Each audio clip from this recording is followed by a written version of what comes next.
NFL free agency is always a fun time. You get some trades mixed in there. You get some draft trades as well. And, of course, a lot of player movement. If NFL free agency was wild, but you still want a little bit more, and you want some more buzz, we'll talk about the trade rumors that are mixed in here, then like today's video for me right now.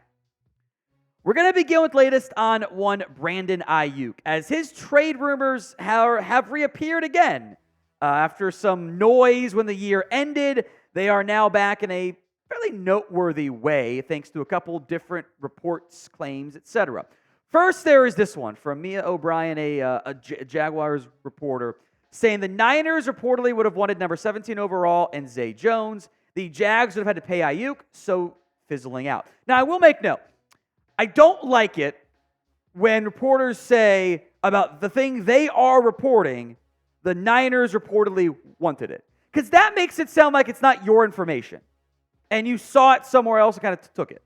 If the Jags actually said no to a first-round pick, which is the cost involved for Brandon, I know he's expensive to pay, but still, and Zay Jones, why? That's you were going to try to pay Calvin like $19 million a year, $18 million a year, then you wouldn't want to pay Brandon Aiyuk 20 whatever it is? I don't know why the Jags would say no to that deal. Aiyuk has been a consistently productive receiver who has gotten better each and every single year over the course of his NFL career.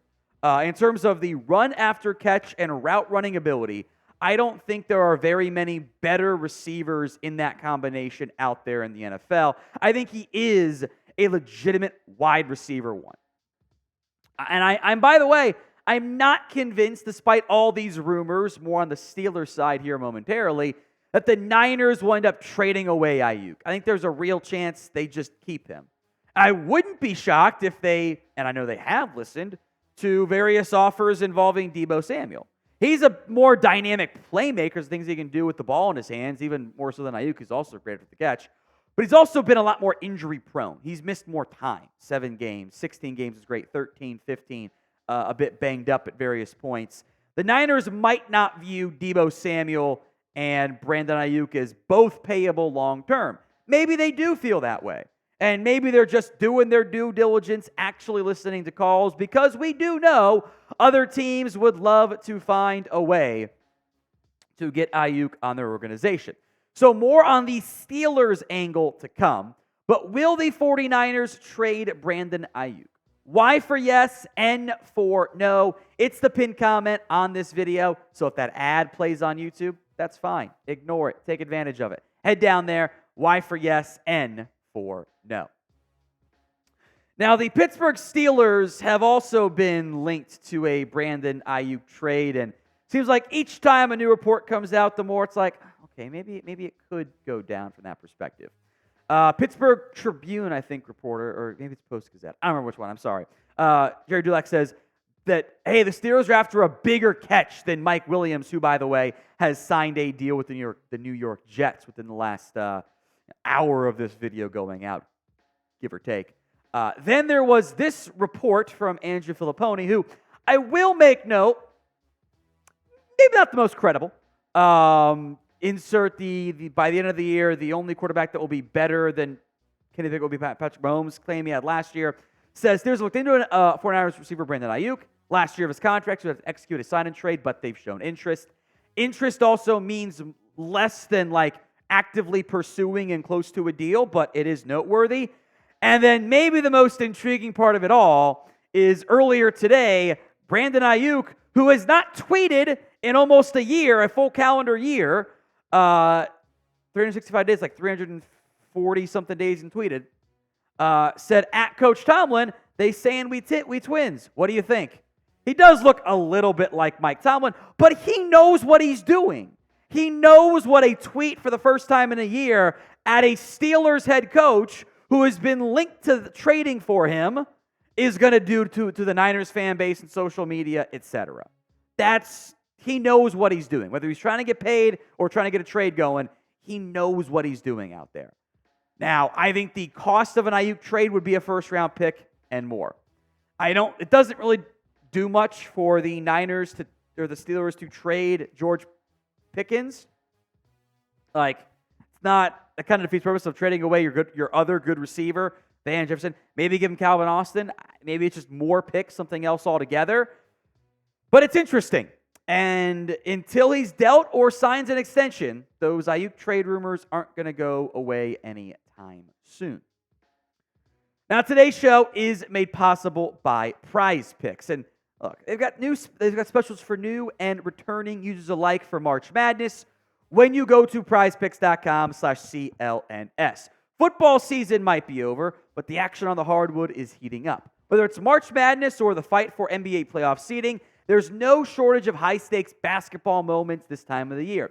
Get in on the excitement with Prize Picks, America's #1 fantasy sports app, where you can turn your hoops knowledge into serious cash. March Madness kicks off tonight, Tuesday, with the first 4 games, and you can pick more or less right now. Prize Picks is also giving a free pick for Caitlin Clark's matchup on Saturday. It's a half point. Just select more then on the half point for Clark and pair it with another winner for 3 extra money or more if you follow my pick. I'm going aggressive, the Demon, higher payout, higher, more than, less than, on Ryan Dunn just to get 9.5 points. And Joel Scott, who does not average 13 points, by the way, for Colorado State against that stingy Virginia defense. Prize Picks is simple. You pick more than or less than on 2 to 6 player stat projections and watch the winnings roll in. Get started now, if you haven't already, at prizepicks.com/CLNS and get a first-time deposit match of $100. Prizepicks.com/CLNS. Pick more, pick less. It's that easy. Let's head over now to L'Jarius Sneed and his conflicting rumors. Again, it's 2 videos in a row I've done on this where there's conflicting info out there. Some uncertainty in terms of what teams are actually involved, what teams aren't involved, etc.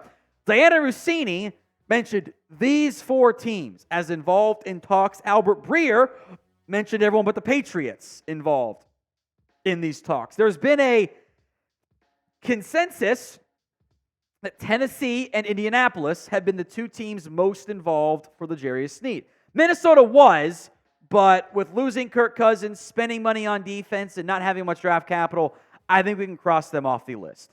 Rossini had said both the Titans and the Colts were close to a deal. Tennessee was super close. Indiana will be the front runner right now. Then Adam Schefter comes in today and it says the Colts and Chiefs have never had talks. They never communicated. So somebody's wrong. Or maybe the Colts are out now. And the Colts were close, but now are just flat out not going to do a deal, period. So the info they sent out is we were never involved in an effort to not make the fan base as upset as maybe they could potentially end up being. Right now, Sneed is staring at a $19.8 million franchise tag. I think he wants to reset the cornerback market. He's looking for $22 million a year.